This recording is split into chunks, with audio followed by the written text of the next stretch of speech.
జంతర్ మంతర్ దగ్గర ఇన్ని రోజులు జనం కనిపించలేదు. భోజనాల టైంకి, టిఫిన్ టైంకి వచ్చారు. నిన్న మాత్రం దాదాపు 3000 మంది ఉన్నారు అక్కడ.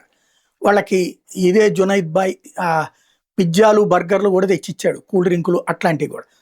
అయితే ఇందులో జరిగిన ఒక పెద్ద ఇష్యూ ఏంటంటే ఈ అభిజిత్ దుప్కేనేమో రెచ్చగొట్టేసి వెళ్ళి ట్రక్లో కూర్చున్నాడు.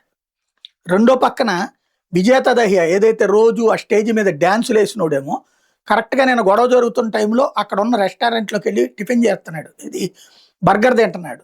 దాని మీద అక్కడ ఉన్న పబ్లిక్కే నిలదీశారు. ఏంది ఇది, నువ్వేమో అందరినీ రెచ్చగొట్టి నువ్వు వచ్చి ఇక్కడ బర్గర్ తింటున్నావు ఏంటి అన్నటువంటి. అతని కొట్టారు కూడా కొంతమంది ఉద్యమకారులే. ఆ తర్వాతన నిన్న ఈ గొడవ అంతా అయిపోయి మొన్నది అయిపోయాక నిన్న అక్కడికి వచ్చిన సందర్భంలో వాళ్ళందరూ అదే నిలదీశారు.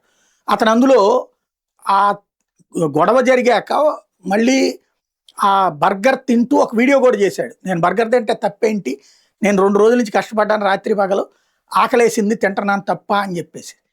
ఆకలేసి తింటం తప్పు కాదు, గొడవ జరుగుతుండగా, ధర్నా జరుగుతుండగా వచ్చి ఆ రెస్టారెంట్లో కూర్చోవడం తప్పు. ఆ విషయాన్నే అక్కడ నిలదీశారు నిరసనకారులు. నిన్న అభిజిత్ దుప్కేని కూడా అదే నిలదీశారు. అతను అధికార ప్రతినిధి అన్నారు, అతనేమో బాధ్యత రహితం అట్లాంటి వాడిని ఏంటి అని.